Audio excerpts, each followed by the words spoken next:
You must stay at home. Stay at home. Hello and welcome to Lockdown, hosted by Steve Bomford with Mike Davis-Marks. Our armed forces operate in challenging environments. Week by week, we'll explore what we can learn from their experiences. So, Steve, you've now moved to Fort Cumberland, lock, stock and barrel, is that correct? That is absolutely correct. In the middle of a pandemic, that wasn't the easiest thing we've ever tried to do. So yes, we've left the Hot Wall Studios and we have decamped to Fort Cumberland in Eastney and Portsmouth. It must be sad to have said goodbye to the Hot Wall Studios, which was sort of your spiritual home, when you got up and running. But it must be lovely and exciting to be in this new historic part of Portsmouth, this old fort, which has a story all of its own. It does. It was sad in the sense that it was a nice beach location, so meetings were always on the beach, which is a nice thing to do. But I think the practicalities, we'd kind of outgrown that space and we needed a bigger space. And, our original plan was to retain both, to do the making of the cushions at the Hot Walls and then and the fort would be for workshops with veterans. But in the circumstances, we have decided that it is much better to be at the fort. And what I like is that this next interview you're about to do actually links the two places, in so much as these two former Royal Marines came into the Hot Walls studio with their late father's Royal Marine uniforms to turn into cushions, and then you invited them out to the fort once you'd moved there to discuss an incident that happened in the late 60s or early 70s involving a wading tank. I can't wait to hear about it. Yes, that's right. It was a bit difficult to get hold of the story because I hadn't met Andy. I'd met Adrian. Adrian was the one that commissioned the cushions. He came in and said, he often popped in and said, look, I've got a story, or at least my brother has a story that he might share with you, with a bit of a glint in his eye. So he got in touch, Andy got in touch, and we arranged to meet at the fort once we were all able to get access to it, because it was locked down like everywhere else. But yes, we had I think a 3-hour walk round. It was quite a long chat, as you can probably imagine, going down memory lane. Okay, well, let's hear it then. Adrian, we met when you came into the Hot Wall Studios, and I think we've agreed that was 2017. Mm-hmm. Could you tell me a little bit about that, and why did we and how did we meet? Well, we had recently lost our father, who was a major in the Royal Marines, Ernie Rigsby, and my brother and I were having to clear out Dad's stuff in order to sell the house. And we were aware that Dad had military uniforms in his wardrobe in his bedroom. And we were at a loss as to what to do with them.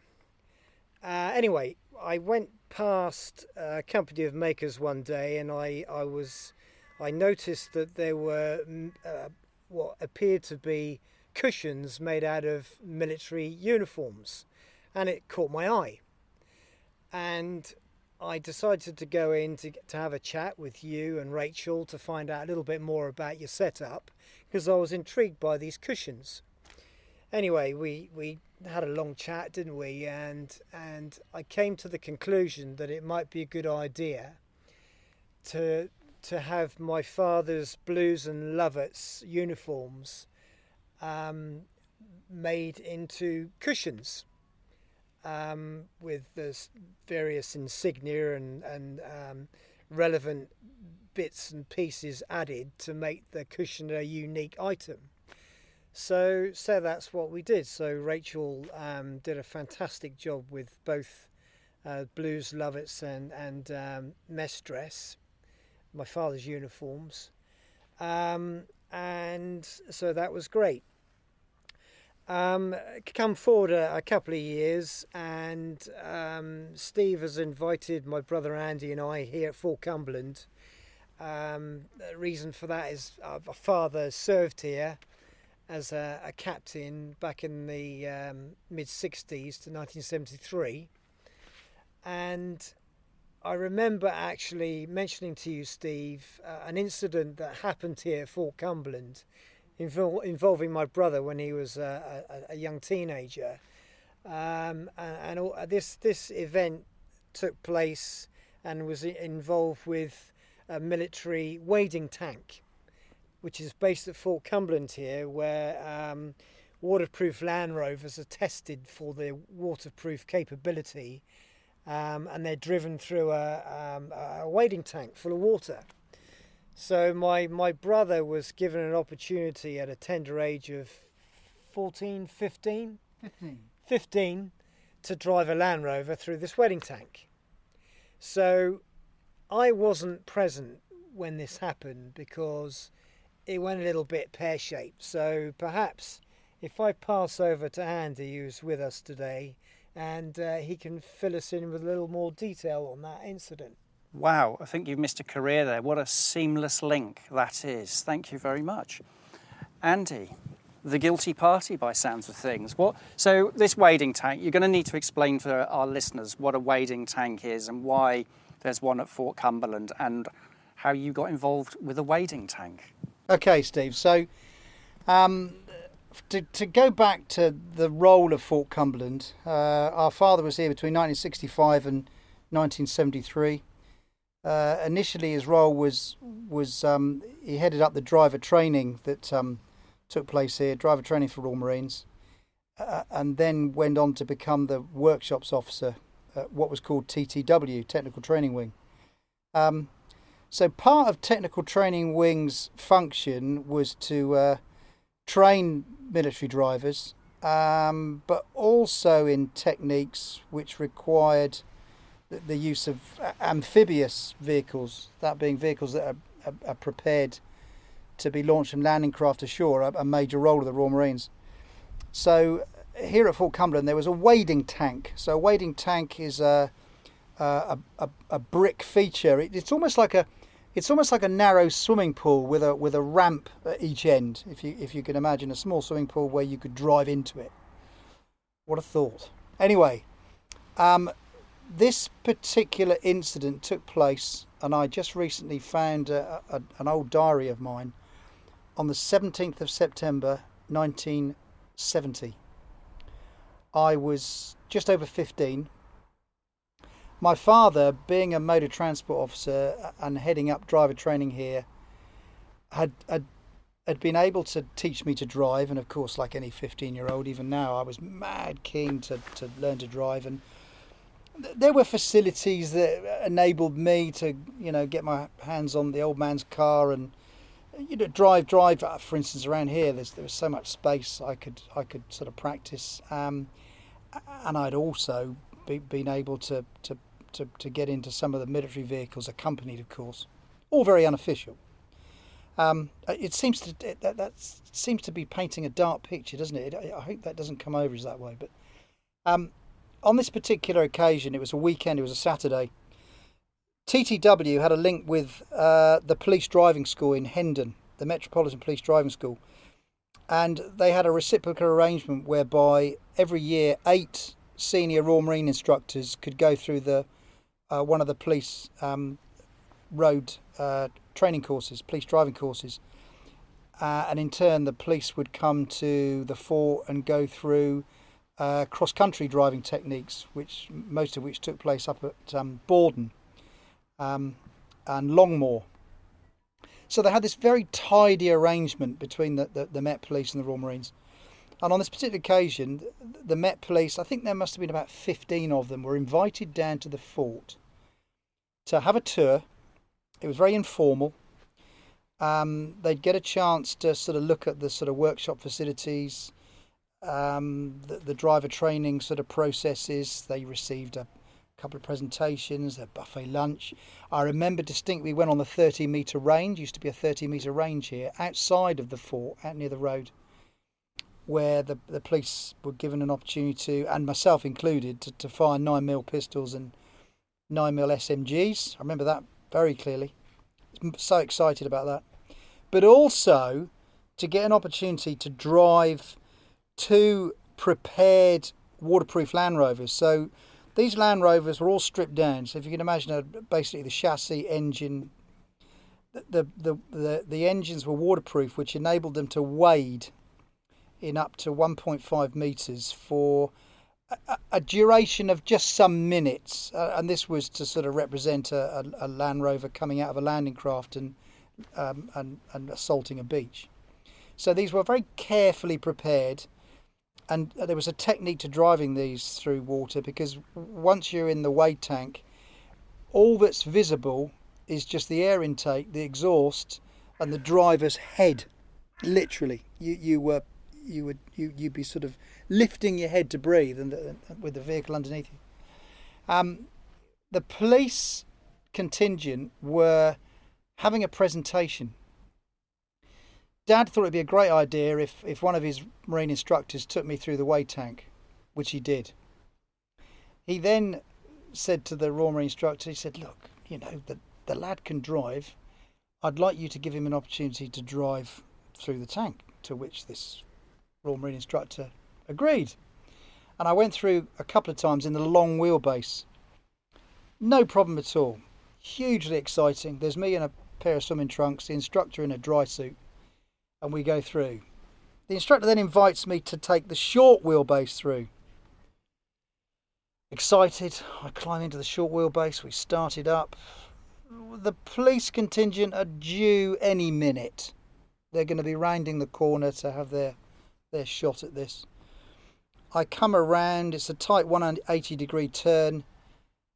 Unfortunately, again, being an inexperienced young 15-year-old who might well be able to drive, but not sufficient experience to really anticipate all scenarios, I left too much lock on, and the front near side wheel of the Land Rover mounted the wall at the top of the ramp, and whilst I vaguely remember the instructor grabbing the wheel to try and steer me away from the edge of the wall, we kept going. And of course, as the offside wheels were going down a ramp, the near side wheels are on a wall.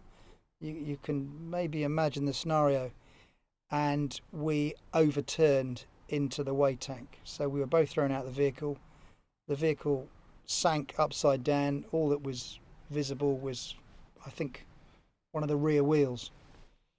Utter disaster. I mean, it was all over in a second. I don't remember even coming out of the vehicle, but I remember the instructor coming up from under the water next to me, and the horror that my father was faced with, potentially his son drowning himself, killing one of his staff and wrecking one of his vehicles, and the Met Police about to turn the corner to behold this. Anyway, the story goes that the Met Police were sort of held back. We've got a little technical glitch, just hang on a little bit longer, guys, whilst they frantically sourced a recovery vehicle, then realised they'd need a crane to get this thing out. Eventually it was recovered, and the Met Police were given the opportunity, but only had the one vehicle, of course, to use, so it took a little bit longer. I think that they all came clean, and explained what had happened. I mean, there's this wrecked vehicle over in the corner with some damage, and clearly something had occurred on a recovery vehicle. I think my father certainly was up in front of the OC of the unit. I can't imagine what would have occurred if that would happen now. I don't think that would really have occurred. I mean, it was interesting today when we went round to the wade tank. I remember it exactly. I've not been into the fort since 1973. I can't remember if I came back here after that event. I would have done for sure. But it was fascinating to actually see the location exactly as I remembered it. So you've also got photos that were taken just after the misdemeanor, I think. Indeed, and they look like the sort of typical military official photographs, big blown up black and white. They're not stamped on the back. I don't know who took those photographs, but yeah, we have evidence of the photographic evidence of the event. And there's you as a 14-year-old boy in your trunks. Yeah, I'm stood there in my swimming trunks. stood behind my father. There's another shot of somebody going through the tank. I think that was possibly afterwards, one of the police officers, and I'm stood in the background.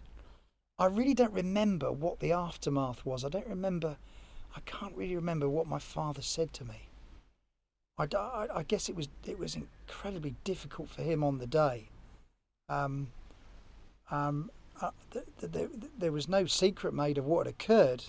I do recall that, but I don't remember the detail of what was said afterwards. Dear. That's quite a story, isn't it? I think it'd be great if we could have some copies of the photos, and we'll put them up on social media when we post this podcast so people can get a sense of it. I do think that the idea of a swimming pool for a Land Rover is something that needs to be seen, because it is a lot bigger than I imagined it to be. Adrian, you were obviously, well, you're not obviously to our listeners, but you're younger than your brother Andy, so you don't necessarily have any recollection, or indeed were here for that event. Coming to the fort today, did it bring any memories back, or is it still lost in the fogs of time? I have to say it is difficult to recall anything in any great detail. Coming back here today, it's when I approached the whole compound, the basic structure, the ramparts, the walls look familiar. I can't recall the layout in any great detail. I believe I can vaguely remember the office where our father was based here. We did have a look at the Wade tank earlier, and I do believe that I recall seeing the Wade tank before, but being 4 years younger than my brother, my memory is a little bit less clear, and I unfortunately I cannot say in any great detail. I can't recall things in any great detail. Okay. It's a sort of vague memory. So the really interesting thing from a sort of company of makers perspective is when you came in 3 years ago, you commissioned these cushions. Obviously that led to us finding out about the story that Andy's just told us. But also with the photos that you have, I think, well, I'm right in saying that the uniform that appears in these official photos that were taken back in the day are the very same that were made into cushions as well, is that right? They are, yes, yeah. There's the number 1 Blues uniform and the number 2's, the Lovetts uniform. The Lovetts is a sort of pale green colour. And you're right, yes, both these uniforms appear in these photographs, and they are exactly the same items of uniform that Rachel transformed into these cushions, yes. How fascinating that is. Andy, whilst we've been recording, well, not recording this, whilst we've been talking about recording this, we've been WhatsApping and all the rest of it, I've come to learn that you seem to have quite a large archive of your dad's photography. And is there any way that perhaps people could see any more of that? Is there something that we could do, perhaps, do you think, to publish this to the wider world? Indeed, Steve. We've already discussed. My father was a keen photographer. Most of what he put onto 35mm slide. I've got a huge collection of his slides stored, and whilst we have been able to find some prints, black and white prints, the likes of which I've shown you, we really need to get amongst these 35mm slides, because undoubtedly there will be slides, pictures, pictorials of the fort, other aspects of Dad's career, the 1967 driving competition that we talked about earlier that was formatted here, the Royal Marine Motorcycle Display Team that was here in that period. I'm rather lucky. When Dad came here in 1965, I was 10. When he left in 73, that was, I think, just before my 18th birthday. So I have very clear recollections of Fort Cumberland. I remember, for instance, I bought my first motorcycle here off one of the display team riders. That was in 1971. I clearly remember that. He had this BSA 250 up for sale, and I bought it. Other occasions I would have come here with Dad, possibly Adrian as well, but Adrian being younger, can be forgiven for not being able to recall the detail. I thought it was fascinating when we found the office earlier on this morning, now occupied by forgotten veterans, and we're pretty sure that they now occupy what was Dad's office as the chief instructor. You've got a sign, I believe, yes, that you had, and you think or may have worked out where it was located as well. Well, yeah, we're going to get hold of it and marry it up and see if it'll fit the two drilled holes in the wall. I think I think probably the most accurate way of sorting this is to go through those collection of photographs, because Dad would without doubt would have photographs of the internals of the fort, his office. It's something we've really got to crack on and I think sort. that's really, really exciting. I have, as you know, I've taken the liberty of contacting the Royal Marines Association, and they are really keen to help out. So maybe whether it's through the Globe and Laurel or through their newsletter, electronic newsletter, to see if we can find more people that served here or indeed know someone that served here. I'd just like to say thank you both very much for your time today. Thank you, Andy. Thank you, Steve. It's been an absolute pleasure. And thank you, Adrian. Yes, thank you, Steve. Thank you very much. Wow, Steve, what a lovely, lovely story. I had no idea that Fort Cumberland had a wading tank or what it was used for before. In fact, you've reopened my eyes to what this was used for in the 60s and 70s. Yes, it's quite when you see the fort. I mean, the impression that you get is it's 23 acres. It is enormous, and there appears to be very few people there. I mean, certainly in the current circumstances, there are not many people that work there, and I think the real sense that I came away with was that it was a very, very busy place when the Marines were there. Yes, as your interview showed, certainly. I had no idea that's where the Royal Marines did their driver training, or that they had an exchange with the Met Police at the time. So that's fascinating. I think Historic England have got a real gem there, and I know that they've got plans to try and expand its use, and I think that's really exciting as well for the people of Portsmouth that can come and set up small businesses there, an entrepreneurial zone, and bring the fort back to life. Wouldn't that be great? I think that would be fantastic, and there are definitely new businesses there. I just think it's COVID, isn't it? It's changed the game for everybody and how they do that. So I think we'll have to see what happens.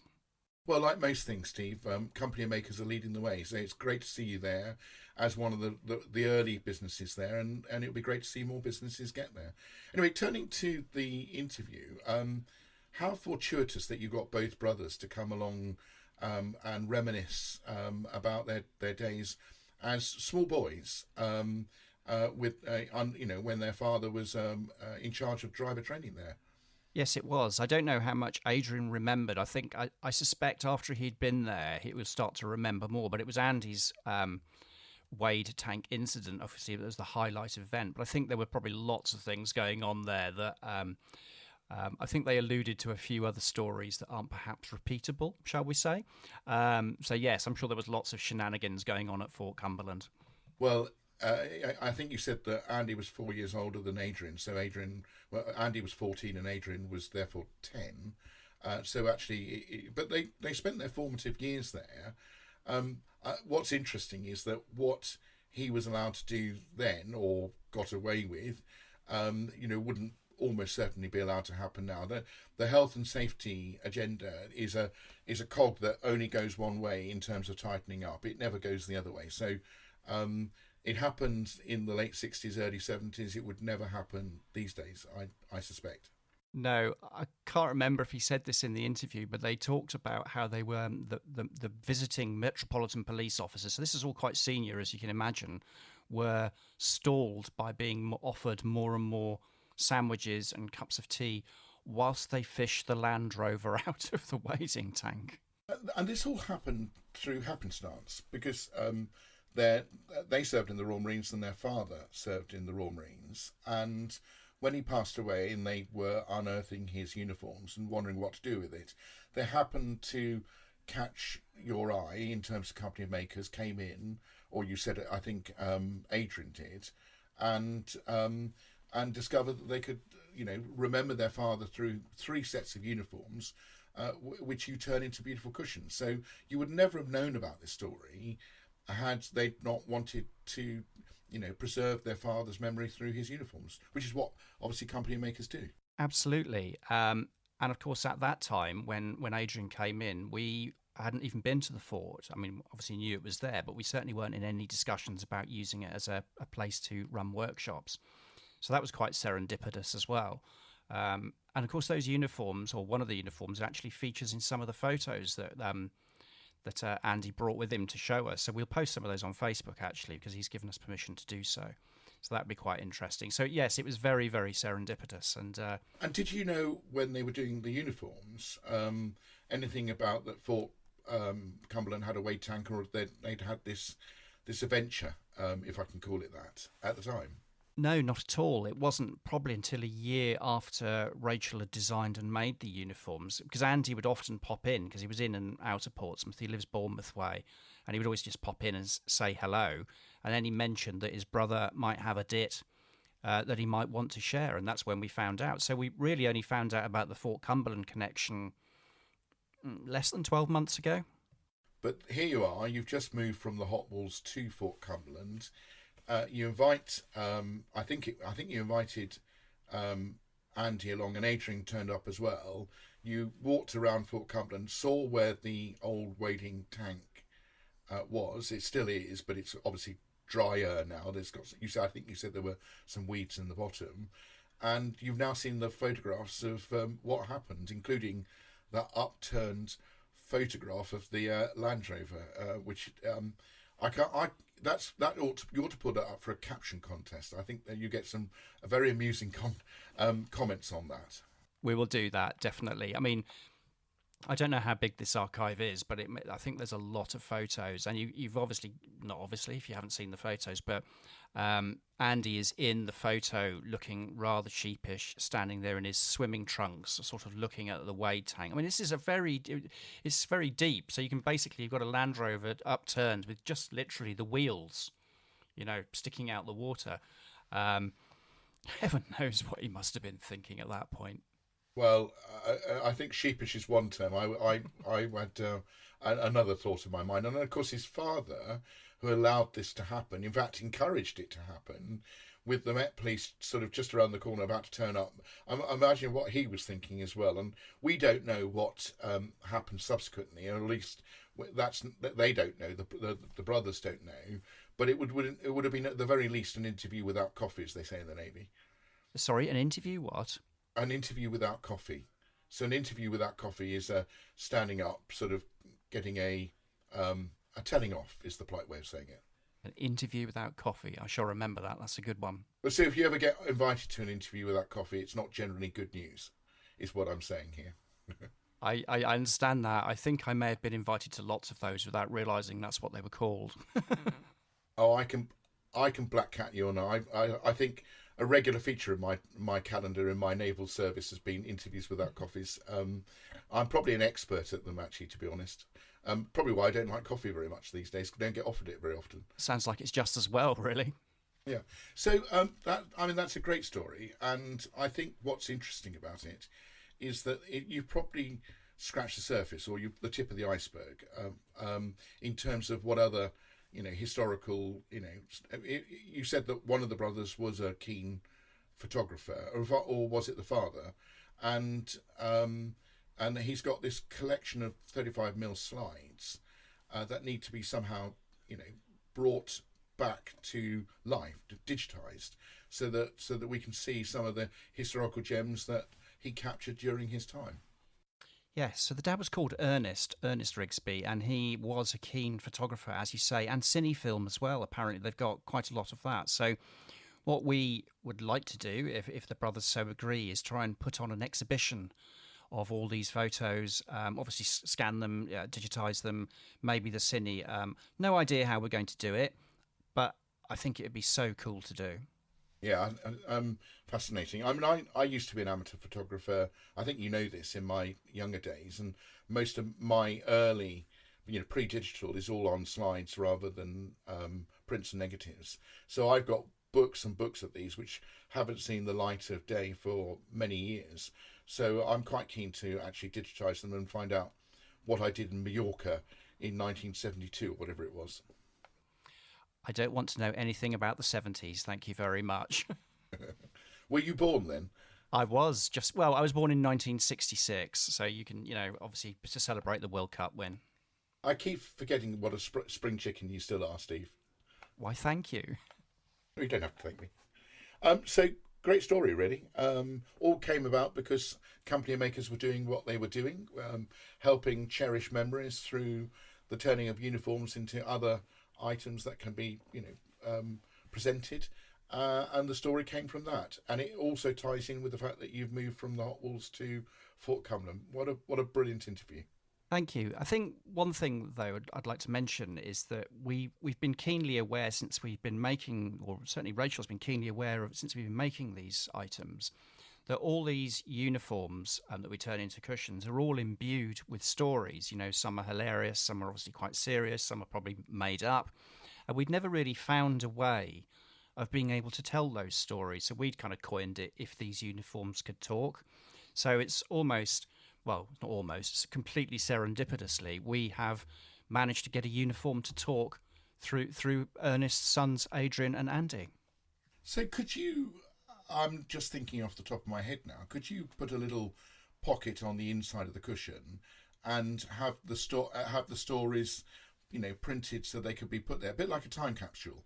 So actually, when people forget about it, then and they unzip the cushion to wash the cover or whatever it is, and they discover this little pocket with a story written in it or stories written in it. Would that be something you could do? Again, something we'd thought about. You could perhaps embroider it on the inside or what have you. We just never really found a practical way, because it's also quite expensive way of doing it. But what I thought you were going to say is there that, when people have bits of moon rock or a bit of the Berlin Wall, that we would have a little bit of the Wade tank actually inside the cushion, but it might be a bit uncomfortable, of course. A bit of the Wade tank. I'm referring to cushions not made from Submariners uniforms, because when I said wash them, I wasn't referring to Submariners. Obviously not. I think, couldn't you always smell a Submariner coming, as it were? Depends where the wind was blowing, but possibly. Especially on your diesel boats, I believe. Yeah.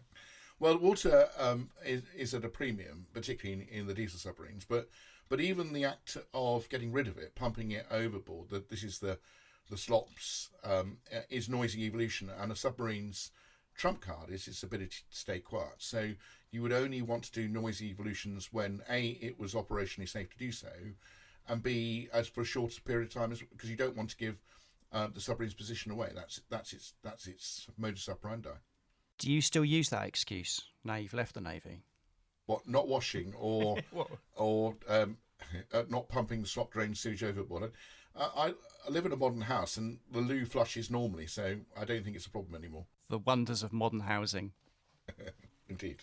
Anyway, what a fascinating story. I wonder if any of your listeners have got other stories that might have come out of their time serving when Fort Cumberland was still a going military concern. So perhaps your listeners, if you're listening, you've got any stories from Fort Cumberland during your time of service there, please get in touch. Absolutely. We've already had a couple of people tell us that their granddad served there, they themselves served there. So what we would be interested in is knowing any stories related to people's service at Fort Cumberland. So if they could give us an email or get in touch via Facebook, that would be absolutely great. So once again, thank you very much, Mike. Thanks for listening. If you'd like to hear more, why not subscribe to the Lockdown podcast? To get in touch with Company of Makers, email us at lockdown@companyofmakers.com.